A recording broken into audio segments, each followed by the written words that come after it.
And if you've got an Alexa, all you have to say is, Alexa, play GB News. We're also on TuneIn and the Radio Player apps. From the school run to rush hour, get revved up with me, Patrick Christys, on GB News and GB News Radio. So Dewbs and Co, we tackle the issues of the day with real robust debate, both sides of the fence, battling it out with me in the middle with my forthright opinions and views. And often really interesting things happen because you start with a position and then by the end of the debate you find actually, well, I might not have thought about that one. What we need in this country is 2 new political parties. You should maybe think about doing a 2024 calendar. I'm Michelle Dewberry and I'm keeping you company right through until 7 o'clock this evening. GB News, the People's Channel, Britain's watching. The Live Desk with me, Mark Longhurst. And me, Pip Thompson. It's here Monday to Friday on GB News. From midday, we'll bring you the news as it breaks, whenever it's happening and wherever it's happening, from across the UK and around the world. Refreshing, feisty, but with a bit of fun too. If it matters to you, we'll have it covered on TV, radio and online. Join the Live Desk on GB News, the People's Channel, Britain's news channel.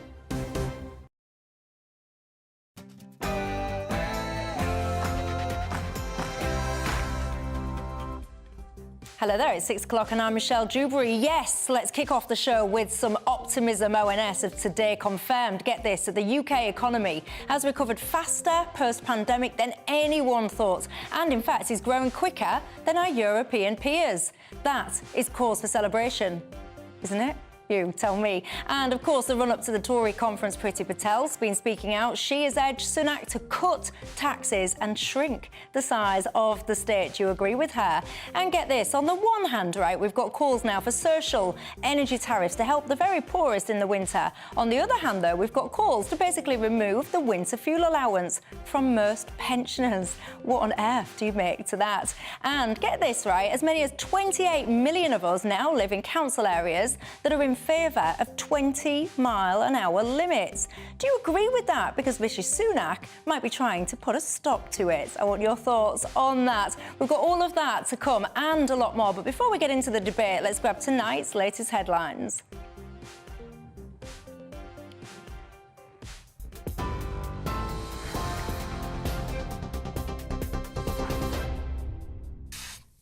Very good evening to you. It's a minute past 6. Aaron Armstrong here in the GB newsroom. A 14-year-old girl and a coach driver have died after a school bus overturned on the M53 on the Wirral this morning. Pupils were on their way to Colley Grange Grammar School and West Kirby Grammar School. The bus was carrying 54 people when it collided with a car and struck a central reservation between Hoyton and Bebington. 10 children were taken to hospital, 2 with serious injuries. Parts of the motorway remain closed. Mark Thomas, area manager of Merseyside Fire and Rescue Service, says investigations are underway. Firefighters worked with emergency services colleagues at scene to stabilise the vehicle. We ensured the scene was safe and we assisted casualties exiting the bus. Working jointly with our police and ambulance colleagues, shortly after we were able to assist the casualties onto a second coach to receive care away from the scene. Our operations are currently scaling down and currently we stay at the scene in attendance to preserve the scene with Merseyside Police. University Hospitals Birmingham has been named as the trust where a 19-year-old died after a legal battle with the NHS. Sudiksha Tirumalesh wanted to travel to North America for a potential clinical trial to treat a rare mitochondrial disorder. The trust disagreed with the teenager's family about what was in her best interests. The 19-year-old died on the 12th of September. University Birmingham Hospitals Trust says the illness was incurable and Sudiksha didn't understand her condition. They've offered heartfelt condolences to her family. A 17-year-old boy charged with the murder of a 15-year-old girl has been remanded in custody after appearing in court. Eliane Andam was stabbed to death in Croydon on Wednesday while she was on her way to school. The teenager, who can't be named for legal reasons, has also been charged with possessing a knife. The Chancellor says the economy has recovered from the pandemic faster than expected after it grew by 0.3% in the first quarter of this year. The Office for National Statistics initially expected it to rise by 0.1%. The government says it will stick to its plan of halving inflation this year. A teenage boy has been arrested in connection with the cutting down of one of the UK's most photographed trees. Well, he's been released now on bail. The tree at Sycamore Gap next to Hadrian's Wall, close to Northumberland, featured in the 1991 film Robin Hood, Prince of Thieves. The National Trust says it was shocked and saddened to see the iconic tree felled. Torrential downpours have caused flash flooding in New York City, disrupting transport services. A state of emergency has been declared there after some 3 inches of water fell overnight, and up to 7 more are expected in some areas. Cars have been submerged, major roads and subways disrupted. Around 18 million people in the city are under a weather warning, and the Governor of New York, Kathy Hochul, has described it as dangerous and life-threatening. Dame Priti Patel's calling for a tax cut for hard-pressed Brits around the country. In an exclusive interview with GB News political editor Chris Hope, the former Home Secretary says the government should cut public spending to ease the tax burden. Her comments add pressure on the Prime Minister and the Chancellor ahead of the Conservative Party conference in Manchester, which gets underway on Sunday. The tax burden is now at a 70-year high. That is unsustainable, and the people that pay the taxes are hard-pressed Brits around the country. As Conservatives, we believe in lower taxes. As Conservatives, we believe being on the side of hard-working households and families. As Conservatives, we believe in hope and aspiration. So what does that look like now? That should mean lower taxes. The burden of tax has to start to come down, reduce the size of the state and ensure that people keep, more of their income. The Labour leader, Sir Keir Starmer, meanwhile, speaking in Glasgow earlier, says the government don't have the capacity to fix the economy. I think there's a driving reason why we've got the highest taxes pretty well on record, and that's because of the dismal failure of this government on growth. And having failed on growing our economy, they have chosen to put up tax over and over again on working people. And now that is the burden that they are carrying because of the government's failure. There is a different choice, which is to have a mission to grow the economy right across the United Kingdom. That's the mission the Labour Party has put out, and that's the choice that we would make. And some breaking news to bring you from the United States. A man has reportedly been arrested over the murder of the rapper Tupac Shakur. Tupac, the 25-year-old, was killed in a drive-by shooting in Las Vegas 27 years ago. Dwayne Keffy D. Davis was detained earlier today. An indictment with the exact charges is expected later. Davis has long been known to investigators and has previously admitted that he was in the Cadillac when the shots were fired. And rail passengers are likely to face serious disruption over the next couple of days as train drivers begin more industrial action. ASLEF members began a ban on overtime today. That's ahead of a strike at 16 rail companies tomorrow. The union says the walkout will force operators to cancel all services. ASLEF's General Secretary Mick Whelan is arguing that members haven't had a pay rise for 4 years. The government and the Rail Delivery Group say there is a fair and reasonable offer on the table. Just say play GB News to get us on your smart speaker. We're on TV and digital radio as well. Now it's over to Michelle.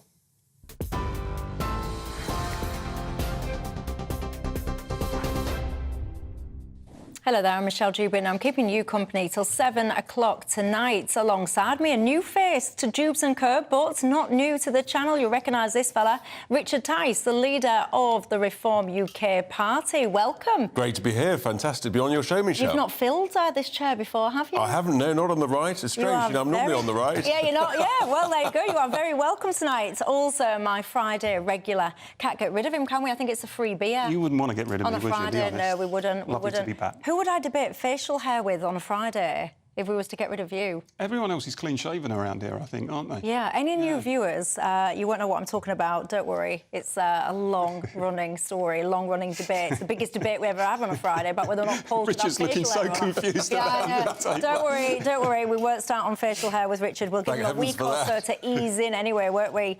You know the drill on Dewbs & Co, don't you? It's not just about us three here. It's very much about you guys at home. What is on your mind tonight? GB Views at gbnews.com.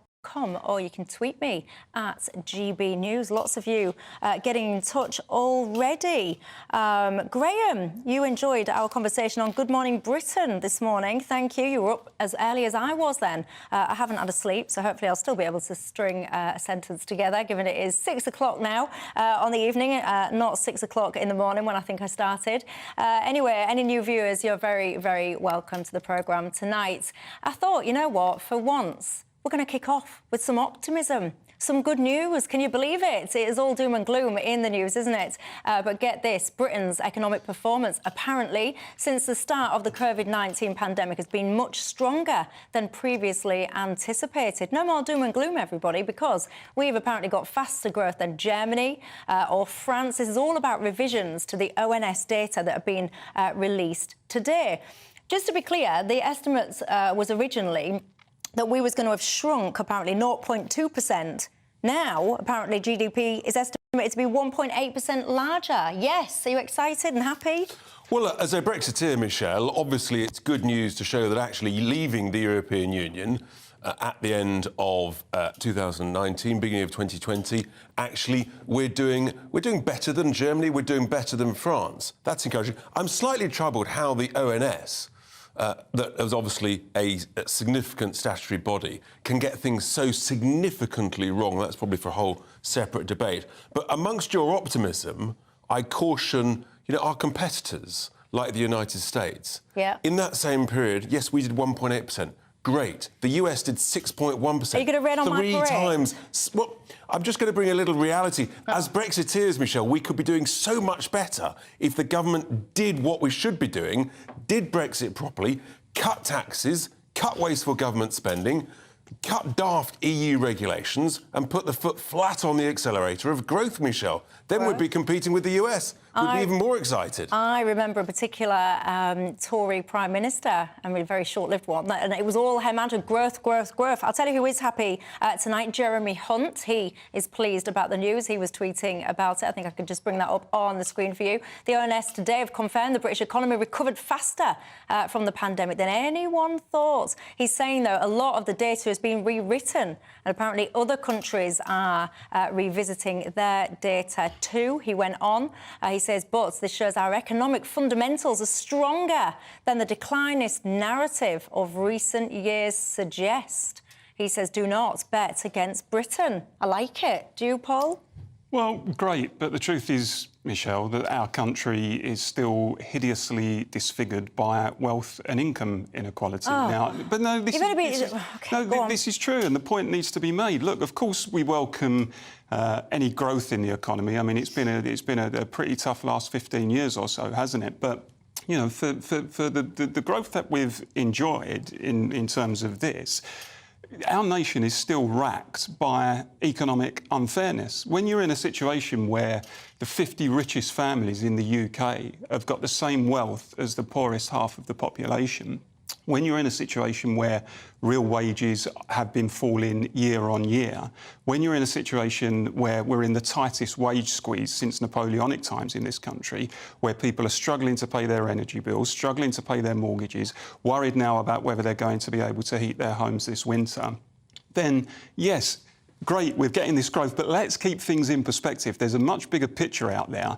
and the economy is fundamentally unbalanced and fundamentally unfair. And until we deal with some of those fundamentals, I don't think we should be crying or rejoicing. But the way to do that is actually through growth, because a rising tide lifts all boats. This 1.8% over 3.5 years, it's about 0.5% a year. Frankly, that's woeful. Right, so the short version of that is it's a party for one. Nobody is massively celebrating alongside me tonight, but that's all right, because Priti Patel, she has been speaking out. She's got some ideas of what we could potentially do to boost the economy and to help with things like Paul's suggesting. Let's listen. The burden of tax has to start to come down. However, look at the cycle that we're in right now. We've got one more fiscal cycle potentially before a general election. And it's not just about being bold or ambitious, it's about being conservative and ensuring that the public keep more of the money that they earn. That's the space that we need to be in. Reduce the size of the state and ensure that people keep, more of their income. I like it. Do you agree with her? Yeah, absolutely. That's why, I mean, our economic policy is actually you should have zero income tax below £20,000. So you lift the threshold from 12.5 grand to 20 grand. That would free up 6 million of the lowest paid from paying any income tax whatsoever. It's a great motivator to help people who are trapped on out-of-work benefits to get them back into work. That's 30 quid a week net. And you pay for it, Michelle, by cutting the vast, obscene, wasteful government spending that we see all over the place that drives us bonkers, frankly. So 20 grand tax-free, is that going to solve the things that you're talking about, inequalities and stuff like that? Would you support that kind of policy? Well, I wouldn't necessarily rule it out. I mean, it's quite a radical proposal, but I wouldn't necessarily rule it out. There certainly needs to be a redistribution of wealth in this country, and if we can find ways of making sure that people on the poorer incomes keep more of their wages, and in my view, people who are richer contribute more, then I wouldn't be against that in principle. I think the real thing we need to do in terms of stimulating growth, we need to get real wages up. You know, we cannot have this situation where we have real wages falling year on year and people have less disposable income. That isn't going to create a recovery. We need to get investment into the economy. We need an investment-led economy and recovery, and to get us out of this lacklustre performance and this sluggish growth, because that's what it still is, if we're honest about it. In terms of Priti Patel's comments about the size of the state, I mean, look, there are always ways that you can trim the state. There are always places where perhaps it's a little bit flabby. But I always... Like what? Give me your top example of flabbiness. No, I'm saying generally there are always examples where if you sat down and did an audit, you could probably find those examples.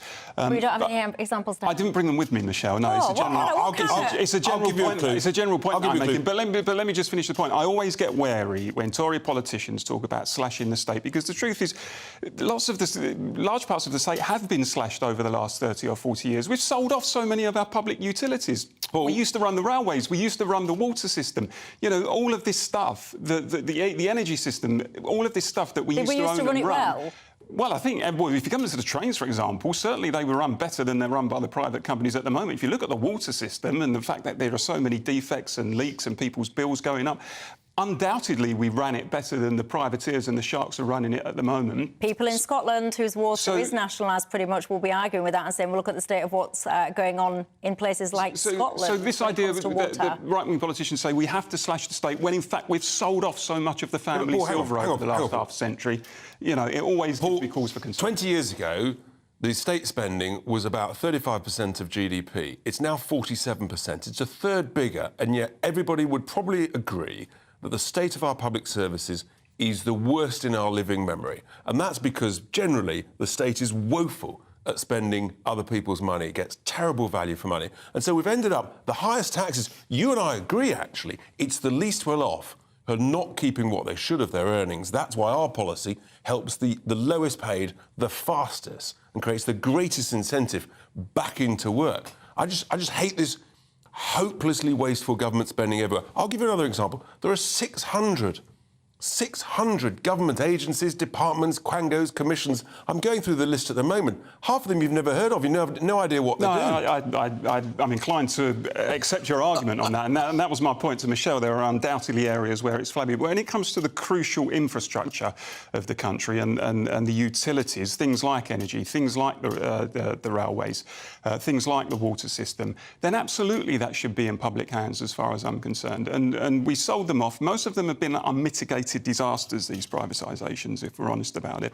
And people often, you know, take the mick out of British Rail and the curly sandwiches and that kind of thing. But actually, in my view, British Rail was better than what we've got now. We have got a dirty, fragmented, expensive, disjointed system, and we've got people making a mint out of it. And we, the taxpayer, are still subsidising this system, by the way. That is not better than what went before. Shining beacon of excellence is our government currently running so well that you're looking at thinking they are so good at what they're doing that we actually need to expand their remit into all these new services that you're deciding? I don't think necessarily the government in that hands-on way runs public services. I think of my own industry, the fire and rescue service, for example. The government doesn't directly run it, but I think if you spoke to the average punter out there who comes into contact with the fire service, they would say, actually, that is a good service, they do their job, and we like the fact that it's publicly owned. If you say to somebody that we're going to sell off the fire and rescue service to BP, I think they'd have a heart attack. That is not the sort of vision that we should have for our emergency services, for our public utilities, for services that provide crucial the functioning of this country. Let me just ask you about this slashing, tax-free 20 grand. It sounds great. Yes, people will turn out to vote because who doesn't want more cash in their pocket? But really, isn't that just fancy economics? No, it's not fancy economics, Michelle. It's cash in your pocket. How much it's would 30 quid. It's 30 quid a week net. How much would it lose the Treasury? Right? So it's about 40 billion quid a year, right? Most of us in our household budgets, we're saying, right, it's tough. There's a cost of living crisis. I need to save 5 quid in 100. If you save 5 quid in 100 to every single spending manager of every single Quango, commission, government department, local authority, but you can't cut frontline services or you're fired, guess what? They'll save 5 quid in 100. That's 50 billion quid. That's how you pay for it. That's how you create growth. I don't think people have already thought about this because we've had so many rounds of efficiency savings. But we haven't. We've got 100,000 more civil servants than we had a couple of years ago. They haven't thought about it at all. They've become flabby, they've become wasteful, and it's driving everybody absolutely bonkers. I've got a couple of graphics very quickly just to pop up onto the screen in case you're wondering what are these guys talking about when it comes to tax burdens and stuff like that. A little graphic for you to demonstrate in terms of the UK and where we sit in terms of the tax burden among the G7. There you go. You can see us pretty much in the middle there. And I think one more for the road. We've got anything else? Yep, here we go. So in terms of the tax, UK tax as a percentage of the GDP, look, obviously towards the right-hand side of the screen, the grey shaded area, that is the estimates. You can see, if you're listening, not watching, take it from me, that percentage is increasing. Would you be happy to pay less tax? I can hear you shouting yes, of course, who wouldn't, Michelle? But is it realistic, though? Where would you make the savings? We're talking about efficiencies. Where would be your number one place to start with efficiencies? Keep it clean, please. gbviews@gbnews.com is how you get a hold of me. We've been talking about the wealthy and the poorest in society. A couple of things caught my eye today. Conversation about whether or not there should be an energy social tariff for the poorest in society. Would you support that? And I simultaneously was hearing conversations about removing the winter fuel allowance from pretty much all pensioners except the very poorest. What do you make to that? You tell me and I'll see you in 2.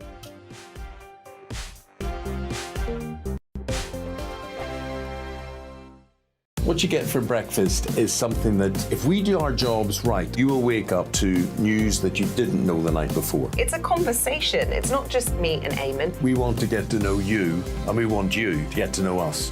From 6, it's Breakfast with Eamon and Isabel. Monday to Thursdays on GB News, Britain's news channel. Nightmare commute. Kick it up a gear with me, Patrick Christie's, at drive time, 3 till 6 p.m, Monday to Friday on GB News Radio. You can listen online and on DAB+, on the smart speaker app and on the GB News app. And if you've got an Alexa, all you have to say is, Alexa, play GB News. We're also on TuneIn and the Radio Player apps.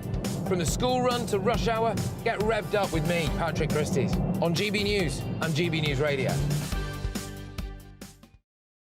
Join me, Andrew Pearce and Bev Turner, Monday to Thursday, 9:30 a.m. Who benefits from that? Not the British public. And on Fridays, join us, Tom Harwood and Ellie Costello from Britain's Newsroom. That's what you get with this show. That's fantastic.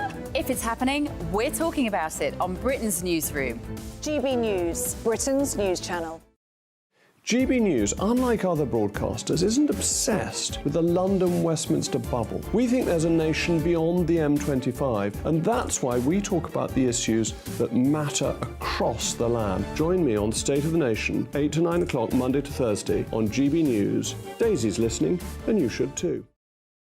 People in Britain, they love free speech, but they also love fair play. I don't care if I'm speaking somebody from a trade union, from the Labour Party, somebody from the SNP. And I think the viewers like to see that actually we can challenge one another, but in a positive way. We think we ask the questions that people want to ask, and often we ask the questions that we wanted to ask in Parliament but never got the chance to ask. So join us every Saturday, 10 a.m. till noon on GB News, Britain's news channel. The Live Desk with me, Mark Longhurst. And me, Pip Thompson.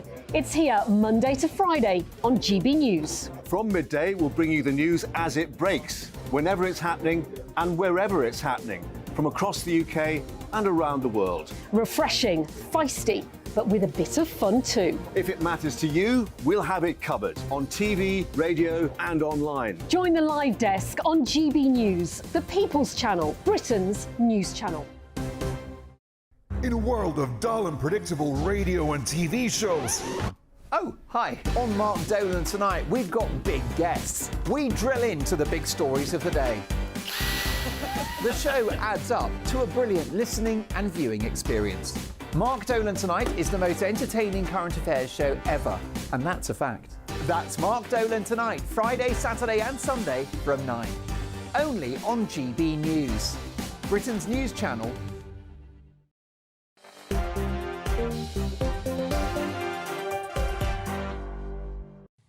Hello there, I'm Michelle Dewbs and I'm with you till 7 o'clock tonight. Alongside me, Richard Tice, the leader of the Reform UK Party, and Paul Embry, a trade unionist and writer.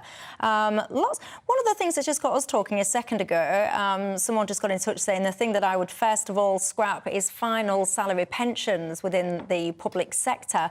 Well, you can't, obviously, if someone's joined an employment with a set of terms and conditions, I think you're going to struggle to try and tweak their final salary pension now, if that's what they signed up to. We're just debating whether or not new recruits get those kind of final salary pensions. You were just describing in the fire service. They're not really a thing for new recruits. Well, certainly in the fire and rescue service, and I think in a lot of the public sector, final salary pension schemes have gone, certainly for new recruits and in many cases for people who, as you said, the scenario that you raised, signed up under a certain scheme.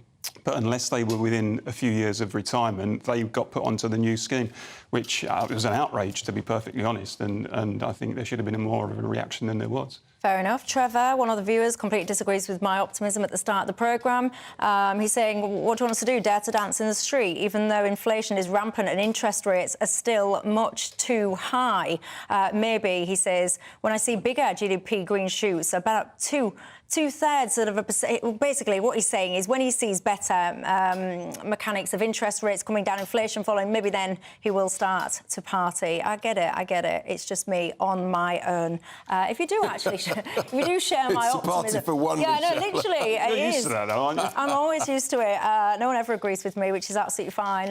So if you are out there, and I'm not alone, get in touch and tell me whether or not you're feeling optimistic about our economic situation right now in this country, and also why do people like the ONS seem to get their projections so wrong, their forecasts so wrong? You get in touch and tell me your thoughts. Now, a coalition of more than 140 organisations, alongside some MPs, people like Martin Lewis as well, have kind of been coming together. This has been like a noise and a chunter for quite some time now, a call for a while. It's all about an energy social tariff.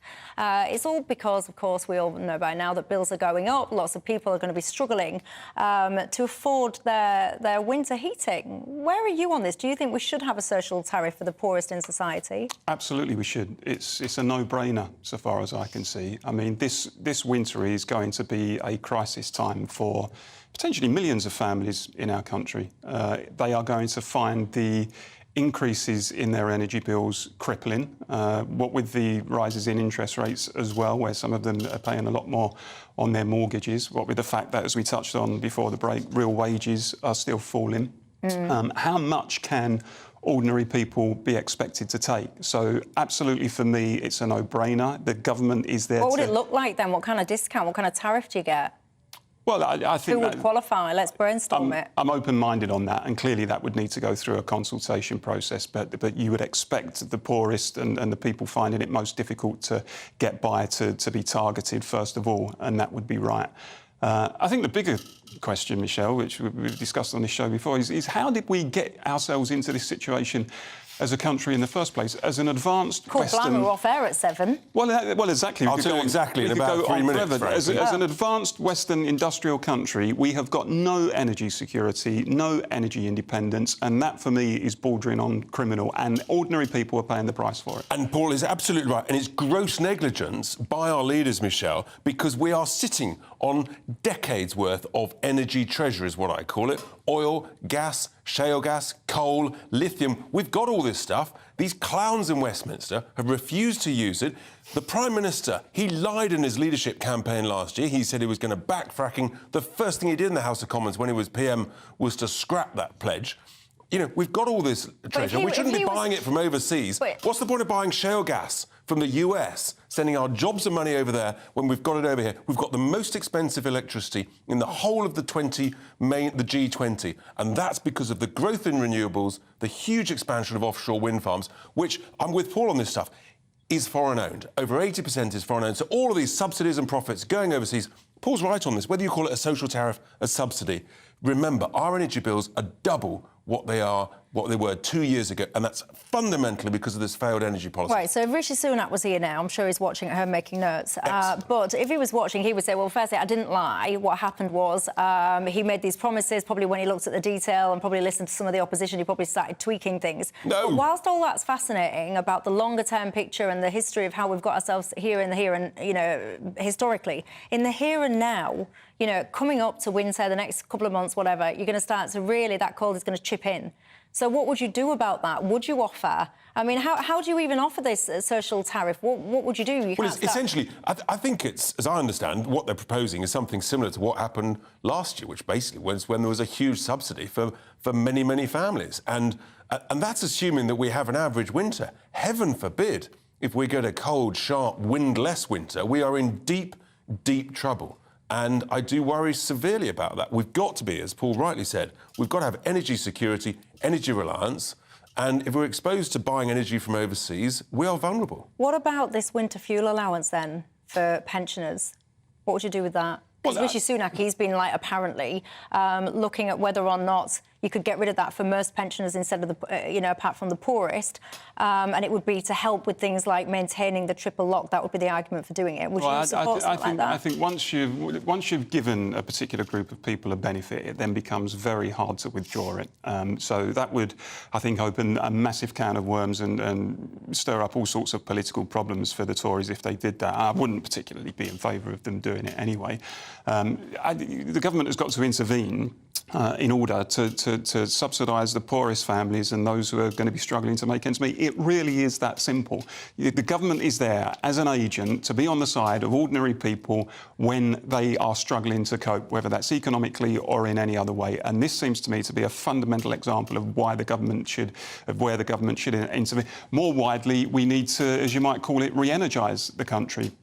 We do need, you know, I think Richard hit the nail on the head. We do need to look at fracking. We were behind the curve terribly on nuclear when, you know, some of our competitors were marching ahead, and we're paying the price for that now. We need to look even at things like clean coal technology, which we have not properly explored. And then once we've got those things in place, we should take them all into public ownership. I suspect that's where Richard's going to go the other way.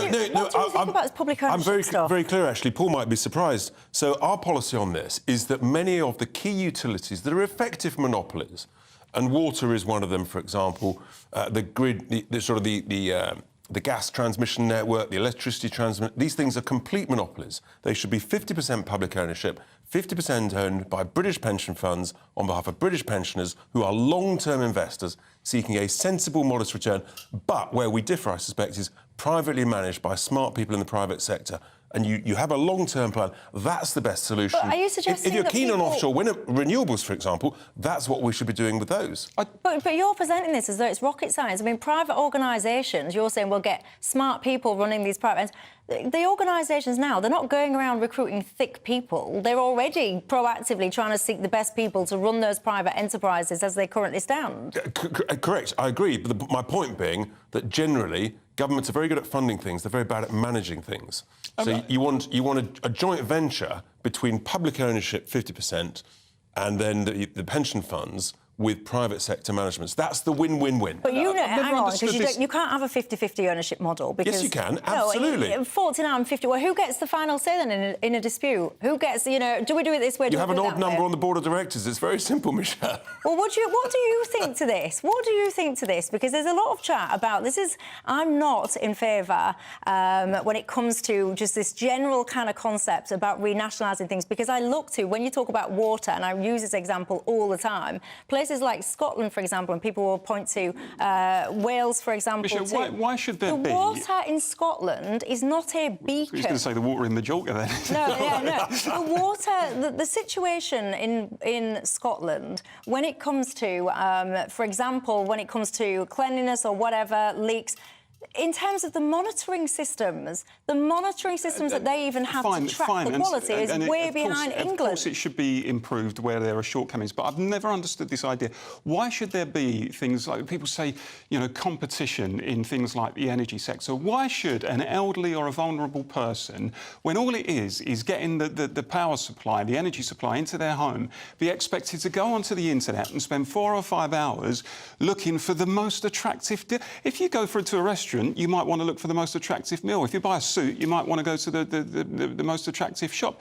Why would anyone want to see competition for how electricity or gas comes into their home? It seems to me to be bizarre that anyone would think people want that. A lot of people are messaging as well about the standing charge. That's always the thing that people talk about on their bills. It's all well and good talking about the tariffs, but if you've got a massive standing charge irrespective of anything else, lots of you as well are saying, what about this whole green tariff on all of the bills? Why do we have to continue with that? Give me your thoughts on all of that. Winter fuel allowance, would that affect you? What would you think if Rishi Sunak did indeed come and take that off you, if he said, I'm taking it, but on the other hand, I'm doing it to try and help you keep the triple lock so that your pension keeps increasing? Would that make you support it or not? You get in touch and let me know your thoughts on that. gbviews@gbnews.com. After the break, I want to talk to you about 20-mile-an-hour speed limits. It's something like 28 million of us now live in council areas that support those limits. Are you one of the residents that would back your council all the way? You tell me.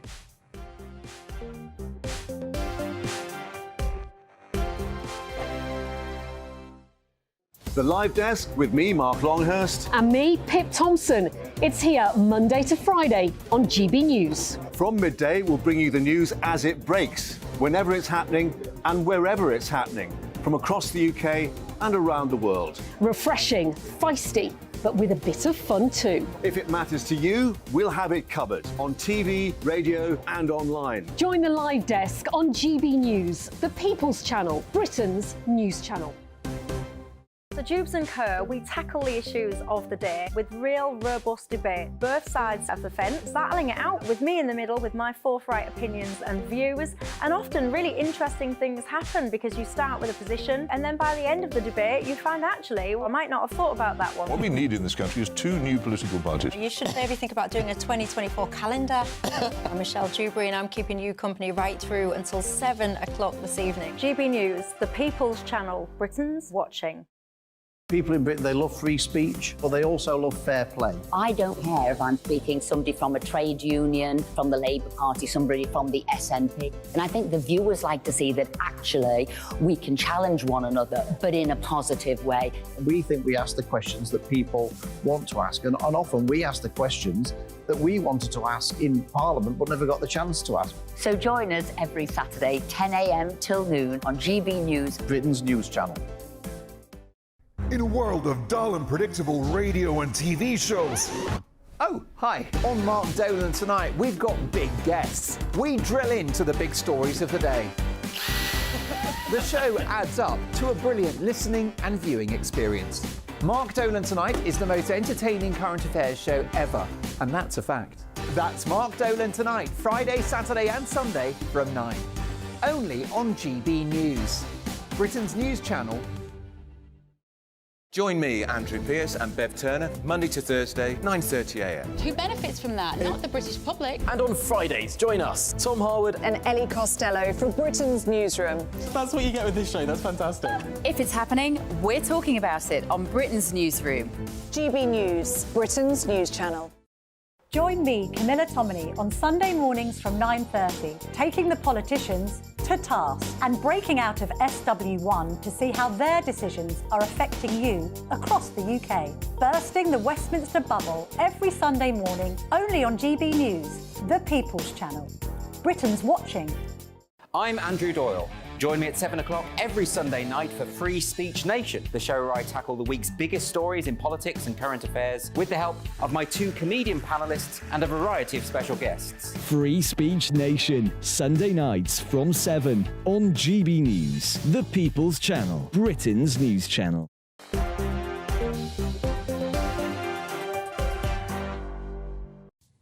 Hi there, I'm Michelle Dewberry with you till 7 o'clock tonight. Alongside me, Richard Tice, the leader of the Reform UK Party, and Paul Embry, a trade unionist and writer.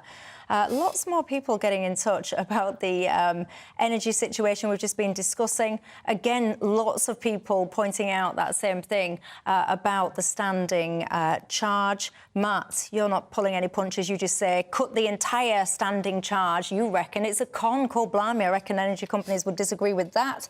Al said, yes, absolutely, a social tariff, but only for the over 70s and for disabled people. You're saying that younger people have a lot of choices in terms of expanding their income that other people perhaps don't. Controversial. What do you think to that then? That social tariff, would you back it but restrict it based on age and ability? How do you even police that when it comes to things like ability? I don't know. You get in touch and you tell me. Now, let's talk 20 miles an hour zones. Do you have one of these near you? I mean, these things are popping up pretty much all over the place now. And Rishi Sunak, he knows what he's doing, because many people would say now he is starting to take aim at some of these 20 mile an hour zones. You saw all that went on in Uxbridge when it came to things like ULEZ. Many people saying that there is a war on motorists. Rishi Sunak looking perhaps like he might start putting pressure on some of these councils that are wanting to enforce these 20 mile an hour zones to try and stop them. Cynical? Is that a vote winner or what? I don't know. You tell me. Let's get the view, though, of the founder of Stop Killing Cyclists and the director of the Climate Media Coalition, Donncha McCarthy. Good evening to you. 20 mile an hour zones, do you support them? Of course I do. They really make a significant difference to safety for kids. The Prime Minister really seems to be declaring a war on kids. You know, 15,000 kids a year are dying are killed and injured on our roads. And so it's really important that we should actually maintain the 20 mile per zones and expand them in urban areas. So, I mean, Rishi Sunak would obviously dispute that it's a war on kids, but if this is all about, in your mind, and protecting children, you know, children are not out and about 24 hours a day. So even if I buy that notion, why aren't these limits timed then? So why don't they apply, I don't know, in the morning when kids are going to schools, or on the weekends when they might be out and about, and stop, say, I don't know, 9 p.m. at night? Well, it's not just kids we want to save, it's actually adults as well. 135,000 adults and children were injured last year. The fatality rate has gone up, was just announced this week, and it's gone up 10%. So the idea that we actually change the times of when 20 mile per hour zones are change it for a few streets in towns and cities would confuse drivers. This actually makes sense to have consistent speed limits in towns and cities. It's pro-kids, and it actually tackles confusion for drivers and reduces the amount of times that they will get fined unnecessarily. One of my viewers, Shane, he's listening to the conversation. He's saying, can you ask your guest, if people are driving at 20 mile an hour, he's saying, surely don't they put more CO2 into the air driving than they would be driving at 30? Is that an argument or not? That is said by some people, but what actually happens is because the traffic is smoother, overall the pollution is the same. There has been studies done in Spain where they have introduced 20 mile per hour zone, and they found that pollution did not go up. But you introduced a segment talking about the war on motorists. I'm really tired of hearing that trite phrase. The real war is actually on safety, and the war is on people who use public transport. Over the last 10 years, the government has cut £113 billion off fuel duty, making fuel duty significantly cheaper for drivers. Was at the same time, they insisted every year the funding for, the fares for public transport should be above inflation, so really hammering the poor who don't have cars. And the second thing they did on the war on public transport is they slashed 50% of the bus routes in the United Kingdom since the Tories came to power. Can you imagine if we actually eliminated 50% of the roads in the last 10 years? Drivers would be then saying, rightly, there is a war on motorists. The real war is on kids' safety and on public transport under this government. Well, there you go. You articulate your message well. That's Donncha McCarthy. Thank you for your time. Do you agree with that? Has Rishi Sunak got a war on kids? No, he hasn't got a war on kids. Look, I think Donncha is putting his case, but frankly, from the evidence I've seen, I mean, yes, around schools you have restricted zones, you have 20 miles an hour, but actually for the rest of areas, 30 miles an hour has worked extremely well. Look at the size of the petition in Wales. It's the biggest ever petition, I think in this country, it's approaching 500,000 people now. It is. I think it's in the order of 25% of all adults in the whole of Wales are there saying enough is enough, this is completely wrong. And the idea when you see a cyclist go past you when you're driving at 20 miles an hour, I mean, it just it's absurd. It's not just cyclists, is it? Some people have those electric scooters that they tinker with. Those things can zip past you, can get up to quite high speeds if they've been tampered with, I'm sure. Labour seem to be pushing a lot of this stuff, so over in Wales we've just been talking about the situation there. Why is that, do you think? Well, I mean, I suspect because they believe it's the right thing to do, combined with the fact that they perhaps think it might be electorally popular. That's generally the reason why a political party does anything. I detect on this one, it's not universally popular. Do you agree with it? Do you agree with these? I have to say, I'm not opposed to it in principle. I dislike the idea. I'm not a car person. I dislike the idea of cars hurtling around our streets too quickly. I think it inhibits kids in terms of being able to play in the street. I think it's a nightmare for pedestrians sometimes. So I'm not actually opposed to the idea in principle, but I just think it's a bit silly to have different rules for different local authorities and allowing local authorities or devolved governments just to pick their own kind of rules when actually the road system is a national network, it's a national system. It strikes me that there should be a uniform policy for these things rather than going from one district into the next and finding that actually there's a different set of rules there. I do think there's an argument to say there are too many cars on our road. We need to find ways of getting people out of their cars, onto bicycles, onto public transport. Hang on, but you can't go on a bicycle to get to work if you're driving 30 miles an hour if you live in the countryside. No, most people, to get to work, they need their cars, and this is what creates growth. It creates economic activity that actually then helps the least well off the most. No, of course. Look, I'm not suggesting that people who live 30 miles from work can get... I mean, some people may choose to, but I accept that in that scenario most people can't. But I think it's fair to say also, Richard, that there are people, especially in some of our larger cities and towns, who drive to work who probably don't need to. And I think we need to find ways of encouraging those people to take public transport. But we need to invest in public transport, that's the thing. Ian says, I live in Wales. The blanket 20-mile-an-hour limit is a nightmare. He's put that in capitals, so I know he means business. He says it takes twice as long just to get to the dentist, as the A-class road going there is now 20 miles an hour. The thing if you can find a dentist... Well, that's what I was about to say. The thing that astonishes me more than anything about that sentence you just sent to me, Ian, is that you're even managing to get a dentist appointment in the first place. He actually lives in London, but his dentist is in Wales. He's got double the pain whilst he's getting to the dentist. We need to know, Ian, where is this dentist of yours that has these appointments? There'll be a 4-mile queue outside tomorrow morning. You'll never get there. Never mind, you're 20 miles an hour. Yeah, there'll be traffic jams. You'll be blocked in. You'll be getting nowhere. Anyway, I'm fascinated. Where is this dentist? Get in touch and let me know. Now, here is the sentence I never thought would leave my mouth after the break. I want to talk to you about trees. Well, a tree in particular. And another sentence that always leaves my mind, I want to talk to you about pubs. That's always on my mind, tree and pubs. What's not to love about our next segment? See you in 2.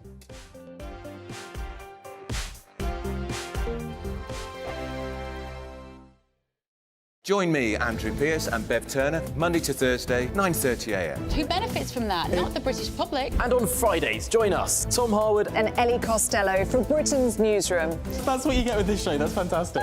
If it's happening, we're talking about it on Britain's Newsroom. GB News, Britain's news channel. Now then, Lee Anderson here. Join me on GB News on my show, The Real World, every Friday at 7 p.m. I'm not eating bloody cat. Are you Delicious. mental? Open your mouth. OK, here comes a train. Reminds me of the scene in Singing in the Rain. Adam, is that a good one? Whoa! Join me at 7 on GB News, Britain's news channel. Join me, Camilla Tominey, on Sunday mornings from 9:30, taking the politicians to task and breaking out of SW1 to see how their decisions are affecting you across the UK. Bursting the Westminster bubble every Sunday morning, only on GB News, the People's Channel. Britain's watching.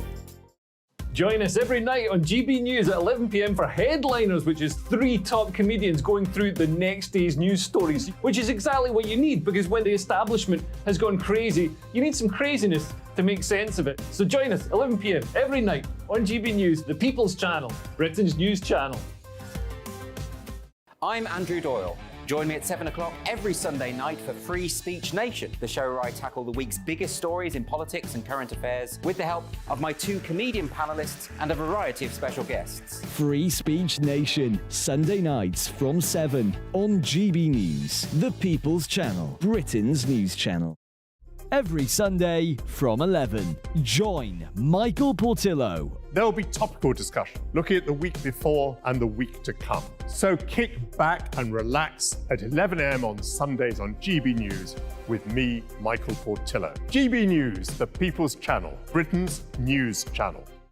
Nightmare commute. Kick it up a gear with me, Patrick Christie's, at drive time, 3 till 6 p.m, Monday to Friday on GB News Radio. You can listen online and on DAB+, on the smart speaker app, and on the GB News app. And if you've got an Alexa, all you have to say is, Alexa, play GB News. We're also on TuneIn and the Radio Player apps. From the school run to rush hour, get revved up with me, Patrick Christie's, on GB News and GB News Radio. In a world of dull and predictable radio and TV shows. Oh, hi. On Mark Dolan tonight, we've got big guests. We drill into the big stories of the day. The show adds up to a brilliant listening and viewing experience. Mark Dolan Tonight is the most entertaining current affairs show ever, and that's a fact. That's Mark Dolan Tonight, Friday, Saturday and Sunday from 9. Only on GB News, Britain's news channel.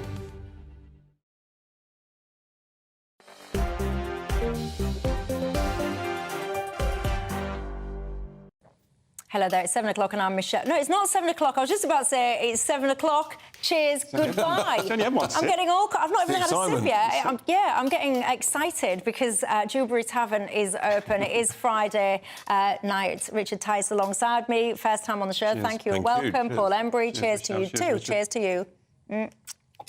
At home, the weekend begins. Now, lots of you getting in touch about that... The topic that you were just talking about, nobody's having any of your nonsense, what you're saying about the cars, apparently. Please, can you ask Paul to get me to work at 8 a.m. without using my car? No, I made the point that we need to invest in public transport. Backtracking now, look. No, I did make that point. If we're going to get people out of their cars onto public transport, we've got to make it cleaner, more efficient, cheaper, and that takes investment.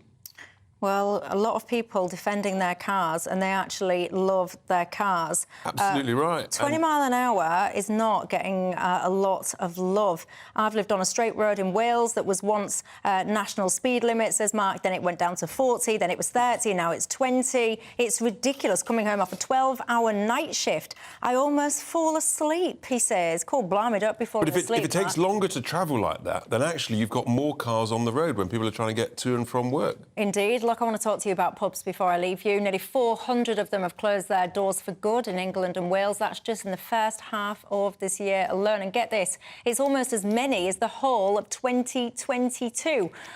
Tell me, how do we save the British boozer? Two key things. You've got to reduce the business rates on small businesses, pubs, leisure, so that would make it, there's profit and loss easier. And also, as I touched on earlier, we've got to have much lower energy costs. Those are making it really difficult for pubs. The way you can pay for cheaper business rates or zero business rates for small businesses on the high street, Michelle, is that you have a small delivery tax for the huge increase in deliveries, the eBays, the Amazons, the Just Eats and all of that. That creates a level playing field. 2 or 3%. Who pays that tax? The consumer, because... Well, yeah, but at the end of the day, you've then got genuine choice. And what's happening at the moment is you haven't got a level playing field. And so it's actually the pubs, the small businesses, the high street premises who are really struggling. They're getting absolutely shafted by councils that keep raising business rates. And you end up with half-empty high streets. And sadly, tragically, hundreds and hundreds of our good British pubs shutting. It's a disaster. Indeed, there you go. Business rates, the answer. Would you be happy to pay an extra, I don't know, 2-3% on your online deliveries if it helped level the playing field? You tell me, Paul. Saving the pubs, how do we do it? I don't think we can, to be honest. And I think that's a tragedy. I mean, I love a decent pub. But I think the truth is that pubs are kind of on their way out. I think of the place where I grew up in East London and the number of pubs that were in existence when I was a kid compared to when I go back there now. and see just a smattering of pubs, and usually those pubs look like they're ripe for closure as well. I think we are, in many respects, a very different country to the country that we were in the 70s and the 80s when I grew up, when things like pubs were the centrepiece of the community, they were a source of bringing people together. I think because of things like, you know, supermarkets selling cheap beer, I think because of changing demographics in some places, I think because, as Richard said, the energy bills, I think lockdown had a massive impact on these things as well. I think also the sort of advance of the internet and technology in the home and entertainment in the home, people don't feel that need. They can speak to their friends online now. Youngsters can speak to their friends online without having to go to the pub and have a pint. I think all of those things combined have sounded the death knell really for the pub, and I do think that is a crying shame because they are we don't want a community. Well, a community isn't a community. The Dewberry Tavern's still going, yeah, Dewberry Tavern. and that's important. This is a very important announcement because Ian has got back in touch about his dentist. He says it is a NHS dentist. He says one of the few. That's what he's telling me. He says it's one of the few things our local health trust has got right. Community dentists in local health centres. He caveats it. He says they don't do the private. He says cosmetic stuff, but they provide a very good dental service. Well, there you go. You can get into a dentist, apparently, so it seems. I want to quickly ask you about a tree. You'll be familiar with this, the sycamore gap tree or the Robin Hood tree. That was cut down. Somebody has been arrested about it because of it, so I don't want to get into the whys and therefores of who did it, but this has really upset a lot of people. I might try and get a picture up of it to remind you what we're talking about. Has it upset you, Richard? It has, actually. It really has. I mean, trees take so long to grow. And that was it was a beautiful tree, really historic. Well, that's not so beautiful there, but... No, but it is an absolute tragedy, and I just can't imagine why anybody in anything like that would want to cause such vandalism. It's just desperate, heartbreaking. It is, actually. Paul? I thought this was such a sad story, a really sad story. There are beautiful parts of our country which we don't cherish, and we should do, and this was one such example. And to see it cut down like that, I know there was a report this afternoon that they may be able to regrow it from the shoots, I think they were saying, which would be a great thing. But why would anyone want to engage in that kind of mindless vandalism? What would possess a person to do that? Absolutely appalling and a really sad story. It is, actually, and it's upset a lot of people. I can understand that. Jeff says, can you ask everyone that's upset about this lovely tree, are you all upset about what the government did when it comes to historical woods, trying to get the HS2 to run to Manchester, cutting them down? I'm absolutely mad about it. I've never supported HS2. It was a catastrophic scheme from the start. All of the investment should have gone in the north and levelling up from east to west. Places that you love, like Hull, Michelle, up the east coast, Newcastle, Leeds, Liverpool, Manchester, all of that. And that would have made a massive difference. This is a catastrophe, and it has destroyed really historic woodlands in the home counties. And frankly, the whole thing should still be scrapped. Paul? On HS2... No, on the trees. Are you as upset about the trees being cut down for infrastructure projects? Yeah, absolutely. I mean, HS2 is a folly. We should never have chopped down, you know, those wooded areas for it. Not acceptable. Agree with Richard. Aaron says the reason pubs are struggling is because they charge £7 a pint and £10 for a gin and tonic. I bet other people have got prices that are a bit higher than £10 for gin and tonic. Carol says Paul would get absolutely slated in Wales with what he just said about pubs closing. We're doing absolutely everything that we can to keep our pubs open. And dentists, apparently. Well, yeah, there you go. Dentists. Carol says you've got to fight for your local pub. We all sit here, don't we, and talk about how do we save pubs. The obvious answer is to go in there and spend our money in them. If we don't do that, then you use it or you lose it, I think is the phrase. Look, time flies when you're having fun. Paul, thank you very much for your company tonight. Your debut. Absolutely fantastic, thank you. Richard Tice for yours. And you know as well how important you are. Thank you for watching and listen. I very much appreciate your company. Have a great weekend and I'll see you on Monday. Lee Anderson up next. What you get for breakfast is something that, if we do our jobs right, you will wake up to news that you didn't know the night before. It's a conversation. It's not just me and Eamon. We want to get to know you, and we want you to get to know us. From 6, it's Breakfast with Eamon and Isabel. Monday to Thursdays on GB News, Britain's news channel. Nightmare commute. Kick it up a gear with me, Patrick Christie's, at drive time, 3 till 6 p.m, Monday to Friday on GB News Radio. You can listen online and on DAB+, on the smart speaker app and on the GB News app. And if you've got an Alexa, All you have to say is, Alexa, play GB News. We're also on TuneIn and the Radio Player apps. From the school run to rush hour, get revved up with me, Patrick Christys, on GB News and GB News Radio. Join me, Andrew Pearce and Bev Turner, Monday to Thursday, 9:30 a.m. Who benefits from that? Not the British public. And on Fridays, join us, Tom Harwood and Ellie Costello from Britain's Newsroom. That's what you get with this show. That's fantastic. If it's happening, we're talking about it on Britain's Newsroom.